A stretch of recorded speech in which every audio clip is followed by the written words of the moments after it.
በቡርኪና ፋሶ ዋና ከተማ በዋጋዶጉ የጠዋቷ ፀሐይ ብርሃን ልክ እንደ ህፃን ልጅ ቡረቃ ያስደስታል። በዚህ ውብ የሆነ የፀሐይ ብርሃን ላይ የሀገሪቷ ፕሬዝዳንት ኢብራሂም ትራኦሬ ያስተላለፈው ድንገተኛ ውሳኔ ደግሞ የሀገሪቷን ድምቀት ጨምሮታል።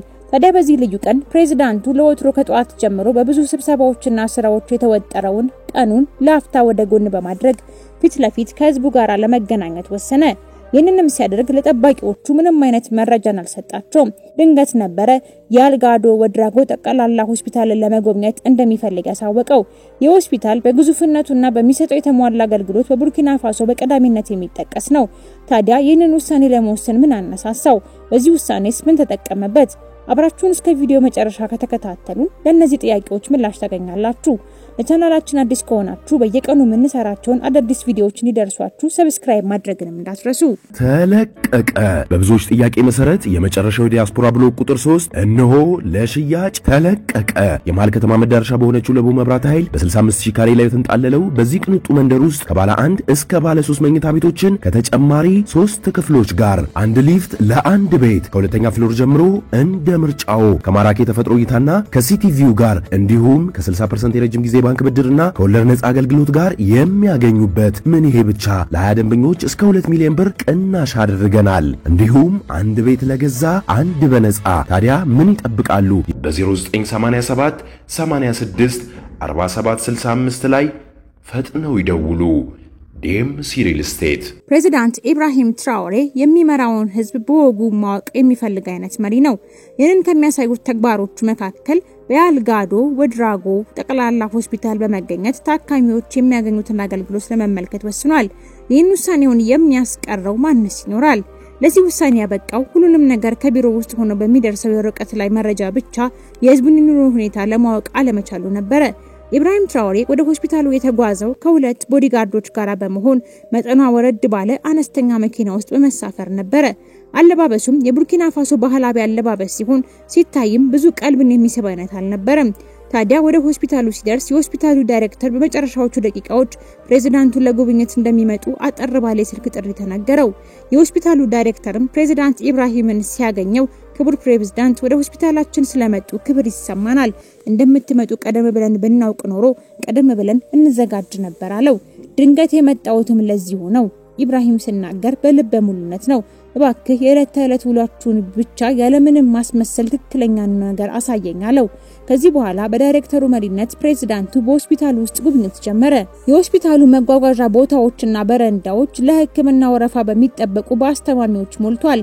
አንዳንዶቹ ታካሚዎች በሆስፒታል ውስጥ ባሉት አግዳሚ ወንበሮች ላይ የተቀመጡና የተኙ ሲሆን አንዳንዶቹም ቦታ በማጣት በወለሉ ላይ አረፍ ብለዋል። ታዲያ ፕሬዝዳንቱ በሆስፒታሉ ውስጥ በሚዛዞርበት ወቅት ጥቂቶች ብቻ እሱ መሆኑን ያወቁ ሲሆን በፊታቸው መገረምና ደስታ ይነበብ ነበር። ሌሎችም ከፍተኛ በሆነ ሕክምና ስቃይ ውስጥ ስላሉ በአጠገባቸው የሚያልፈው ሰው ማን እንደሆነ ለማወቅ አልቻሉም። ፕሬዝዳንት ኢብራሂም ትራኦሬ በሆስፒታሉ ውስጥ በሚዞርበት ወቅት አብዛኛውን ጊዜ ለሕክምና ወደ ሆስፒታሉ ከመጡት ሰዎች መካከል ቆም እያለ ለሰላምታና ስለመጡበት ሕክምና ስላገኙት አገልግሎት ይጠይቅ ነበር። ከነዚህም መካከል የታመመውን ጨቅላ ልጇን ለማሳከም የመጣችው እናት ፕሬዝዳንቱን ሲመለከቱ አይናቸው በእንባ የተሞላው የእድሜ ባለጸጋ አባትም ይገኙበታል። እነዚህም ሰዎች በተደጋጋሚ ሁሌም አብረናቸው አለን፣ ሁሉንም ነገር የተሻለ ለማድረግ ከመንችለው በላይ እየሰራን ነው ይላቸው ነበር። ነገር ግን በዚህ መሃል በሆስፒታል ውስጥ የተመለከተው ያረጁ የሕክምና መስጫ መሳሪያዎችን፣ አነስተኛ የሆነ የመድኃኒት አቅርቦትና የተሰላቹና የደከሙ ሰራተኞችን እንዳላየ ማለፍ አልቻለም። እንደውም ይባስ ብሎ በአንዳንድ ቦታዎች ላይ ከሆስፒታሉ ጣሪያ ላይ ውሃ ሲንጠባጠብ ተመልክቷል። የህፃናት ሕክምና ኃላፊ የሆነው የ50 ዓመቱ ጎልማሳ ዶክተር ዋታራ የፕሬዝዳንቱን ጉብኝት በመቀላቀል ለፕሬዝዳንቱ የህፃናት የሕክምና ክፍል ሊያስጎበኛቸው ግብዣ ቀረበ። ፕሬዝዳንት ኢብራሂም ትራኦሬም በዶክተር ዋታራ ላይ የድካም መንፈስ ቢመለከትም አይኖቹ ላይ የሚነበበውን የሥራ ሞላር በመመልከት ጥያቄውን ተቀበለው። በዚህን ጊዜ ታዲያ ፕሬዝዳንት ኢብራሂም ትራኦሬ ድንገት ወለሉ ከተወለወለ ብዙ ሰከንዶች ያላሳለፈውን ቦታ ሲረግጥ ድንገት ተንሸራቶ ከመውደቅ ተረፈ። እባክህ ተጠንቀቅ፣ ወለሉ አሁን ገና ነው የተወለወለው የሚል የሴት ድምጽ ከፕሬዝዳንቱ ጀርባ ሰማ። ፕሬዝዳንቱም ድምጹ ከመጣበት አቅጣጫ ፊቱን አዙሮ ሲመለከት ከላይ እስከ ታች በጊዜ ብዛት የነተበ ሰማያዊ ዩኒፎርም የለበሱ እናት መሆናቸውን አስተዋለ። ሴትዮዋ በውሃ የተሞላ ባሊና ሞልቢያ በእጃቸው ይዘዋል። ይቅርታ ጌታዬ ብለው የፕሬዝዳንቱን አይን ላለማየት ወለሉ ላይ እንዳፈጠጡ ይቅርታቸውን አቀረቡ። ምንም ችግር የለውም የኔ መቤት፣ እኔም ብሆን የምራመድበትን እየተመለከትኩ አልነበረም አላቸው። ነገር ግን ድምጻቸው ይሁን አሊያም ፊታቸው ብቻ የሆነ ነገራቸው የሆነ ቦታ እንደሚያውቃቸው እንዲሰማው አድርጎታል። ቢሆንም ይህንን ስሜቱን ይዞ የዶክተር ዋታራን ጉብኝት መቀጠል ነበረበትና አሁንም ከዶክተሩ ጋር መቀጠል ነበረበት። ዶክተር ዋታራም ክብር ፕሬዝዳንት የኔን ዲፓርትመንት ደግሞ ላስጎብኛችሁ እስቲ አብረን እንሂድ አለው። ፕሬዝዳንት ኢብራሂም ትራኦሬ ግን በሐሳብ ከሄደ ቆይቷል። ለምን ግን የኔን ያክል የማውቃት መሰለኝ እያለ ሲያብሰለሰል ቆይቶ ስሞት ማን ነው ሲል ኢብራሂም ጠየቃቸው። በጽዳት ላይ ያሉት እናትን በመገረም ፕሬዝዳንቱን ካቀረቀሩበት ቀና ብለው ከተመለከቱ በኋላ አሚናታ አባላሉ አሉት። ይህን ስም ፕሬዝዳንት ኢብራሂም ከዓመታት በፊት እንደሚያውቀው እርግጠኛ ነበር። አመሰግናለሁ ወይዘሮ አሚናታ አላቸውና ከዶክተር ዋታራ ጋር ጉብኝቱን ቀጠለ። ከዶክተር ዋታራ ጋር ጉብኝቱን የቀጠለ ቢሆንም ፕሬዝዳንቱ ግን አሁንም ሐሳቡ ያለው እዛች እናት ላይ ነበር። ታዲያ ዶክተር ዋታራ ከማዋለጃ ክፍሎች ለፕሬዝዳንት በሚያስጎበኙበት ወቅት አሚናታ በድጋሚ እነሱ የቆሙበት አካባቢ ሲያልፉ አያቸው። ፕሬዝዳንት ኢብራሂምም በድጋሚ እድሉን ማሳለፍ ስላልፈለገ ለዶክተር ዋታራ ጉብኝቱን ከፕሬዝዳንቱ አመራሮች ጋር እንዲቀጥል ነግሮትና አመስግኖት ወደ አሚናታ ሄደ። ፕሬዝዳንት ኢብራሂም ትራኦሬ ከአሚናታ ፊት ሲቆምም አሚናታ ደነገጡ። ወይዘሮ አሚናታ ስላስቸገርኩት በጣም ይቅርታ አላቸው። ንግግሩንም በመቀጠል ችግር ከሌለው አንዳንድ ነገሮች ልጠይቅዎት ፈልጋለሁ አላቸው። አሚናታ የደነገጡ ይመስላሉ። ያዙትንም ሞሊያ በእጃቸው በደንብ ከጨበጡ በኋላ ክቡር ፕሬዝዳንት ያጠፋውስ ነገር አለ እንዴ ሲሉ ጠየቁ። ፕሬዝዳንት ኢብራሂም ትራኦሬም ለምንም ጥፋት እንዳላጠፉ ከነገራቸው በኋላ ለማወቅ የፈለገውን ጥያቄ ጀመረ። እዚህ ሆስፒታል ለምን ያህል ጊዜ ሰሩ አላቸው። ወይዘሮ አሚናታም ለ23 ዓመታት ሰርቻለሁ አሉ። አሁንም አይናቸውን ከወለሉ ላይ ሳይነቅሉ እንዳቀረቀሩ እዚህ መስራት የጀመርኩት ከመኖሪያ ቀዬ ስወጣ ነበር አሉት። ኢብራሂምም የት ነበር የሚኖሩት አላቸው። በኮዊዬጎ በሰሜናዊው ሳን ማታንጋ ክፍለ ሀገር ሲሉ መለስለት። የዚህ ጊዜ ፕሬዝዳንት ኢብራሂም ትራኦሬ ውስጡ የነበረው ፍርሃት ሲጨምር ይሰማዋል። ኮዊዬጎ ፕሬዝዳንት ኢብራሂም ትራኦሬ አባቱ ከሞቱ በኋላ የልጅነት ህይወቱን ያሳለፈበት መንደር ነው። ያንን ጊዜ በተደጋጋሚ ማሰላሰል ጀመረ። ፋቲማ የምትባል ሴት በዛ መኖሪያ መንደር ውስጥ ያውቃሉ ሲል እየፈራ አሚናታን ጠየቃቸው። አሚናታም ፋቲማ ብለው ካንሾካሾኩ በኋላ አዎ በደንብ አውቃታለሁ፣ እሷ እኮ ወላጅ እናትክ ነበረች አሉት። ኢብራሂምም እንባ የተናነቀው እናቴንና እኔን ያውቁናል ማለት ነው ሲል ጠየቃቸው። ወይዘሮ አሚናታም እንባይናቸውን እየሞላ ገና ህፃን ልጅ እያለክ ነበር የማውቅህ፣ ያኔ አባተ ሲሞት እኮ ገና 5 ዓመት ነበር አሉት። ከዚህ በኋላ ለረጅም ደቂቃዎች ጸጥታ ሰፈነ። ተለቀቀ። በብዙዎች ጥያቄ መሰረት የመጨረሻው ዲያስፖራ ብሎክ ቁጥር 3 እነሆ ለሽያጭ ተለቀቀ። የመሃል ከተማ መዳረሻ በሆነችው ለቡ መብራት ኃይል በ65000 ካሬ ላይ የተንጣለለው በዚህ ቅንጡ መንደር ውስጥ ከባለ 1 እስከ ባለ 3 መኝታ ቤቶችን ከተጨማሪ 3 ክፍሎች ጋር አንድ ሊፍት ለአንድ ቤት ከሁለተኛ ፍሎር ጀምሮ እንደ ምርጫው ከማራኪ ተፈጥሮ እይታና ከሲቲቪው ጋር እንዲሁም ከ60% የረጅም ጊዜ ባንክ ብድርና ከወለድ ነፃ አገልግሎት ጋር የሚያገኙበት ምን ይሄ ብቻ ለ20 ደንበኞች እስከ 2 ሚሊዮን ብር ቅናሽ አድርገናል። እንዲሁም አንድ ቤት ለገዛ አንድ በነፃ። ታዲያ ምን ይጠብቃሉ? በ0987 86 47 65 ላይ ፈጥነው ይደውሉ።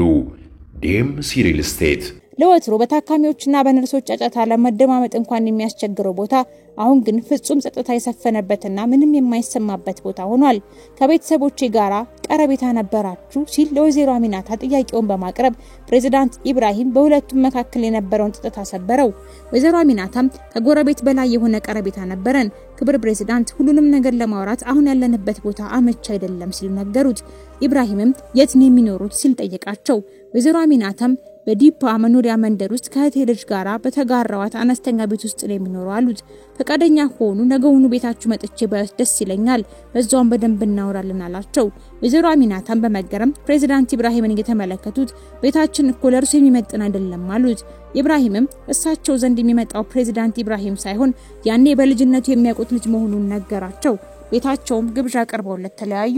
ፕሬዝዳንት ኢብራሂም ትራኦሬ በሆስፒታሉ የነበረውን ጉብኝት ጨርሶ እንደተመለሰ ያለበትን ስራ ሁሉ ለሌላ ቀን አስተላልፎ ለማስታወሻነት ያስቀመጣቸውን ፎቶዎች ማገላበጥ ጀመረ። ከነዚህ ፎቶዎች መካከልም የወይዘሮ አሚናታን ፊት የሚያሳይ ቢያጣም የእናቱን ፋቲማን ግን የሚያሳይ አግኝቷል። ወዲያውንም ያደረገው ፍለጋ ባለመሳካቱ ለረዳቱ በመደወል አሚናታ በሚል ስም በሆስፒታል ውስጥ ለሚሰሩት የጽዳት ሰራተኛ መረጃን በአስቸኳይ እንዲያቀርብለት አዘዘው። ረዳቱም ወዲያውኑ በሆስፒታል ያገኛቸው ወይዘሮ ሙሉ ስማቸው አሚናታ ይዋድራጎ ሲባሉ 63 ዓመት የሞላቸውና ባላቸው የሞተባቸው መሆኑን ነገረው። ይህንን መረጃን በመያዝ በሚቀጥለው ቀን ፕሬዝዳንት ኢብራሂም ትራኦሬ አንድ እንደተራሰው በመልበስና ከአንድ ሹፌርና ቦዲጋርድ ጋር በመሆን ወደ ወይዘሮ አሚናታ መኖሪያ ስፍራ ሄደ። ከመኖሪያ ስፍራውም ሲደርስ ከደጅ ላይ አንዲት ወጣት ሴት የቆሸሹ ዕቃዎችን ታጥባለች። ወደ ልጅቷም ጠጋ በማለት ሰላምታ ከቀረበ በኋላ ወይዘሮ አሚናታ ይዋድራጎን ማግኘት እንደሚፈልግ ነገራት። ልጅቷም ወደ ውስጥ እንዲገባ ነገረችው።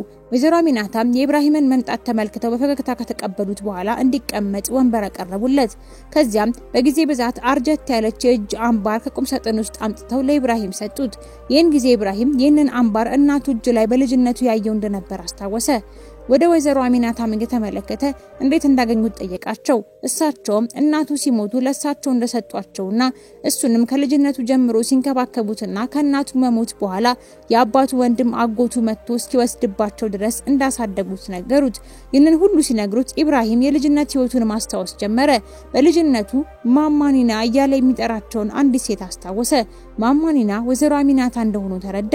ከዚህ ጊዜ በኋላ በተደጋጋሚ ከማማኒና ጋር የተገናኙ ህይወት ቀጠለች። አንዳንድ ነገሮች እኛ ባሰብናቸው መንገድ ሳይሆን ራሱ በመራን መንገድ ነው የምትከንፈው። ፕሬዝዳንት ኢብራሂም ትራኦሬም የአባቱ ዘመዶች ጋራ ከማደጉ በፊት የነበረችውን ይህችን ሴት ወደ ህይወቱ ዳግመኛ የመጣችበት መንገድ ለብዙዎች ትንግርት ነው። ያቀረብንላችሁን አስገራሚ ፕሬዝዳንት ኢብራሂም ትራኦሬን እውነተኛ ታሪክ ከወደዳችሁት ሼርና ላይክ ማድረጋችሁን አትርሱ። በመጨረሻም ሰብስክራይብ በማድረግ ከኛ ጋር ቤተሰብ ይሁኑ።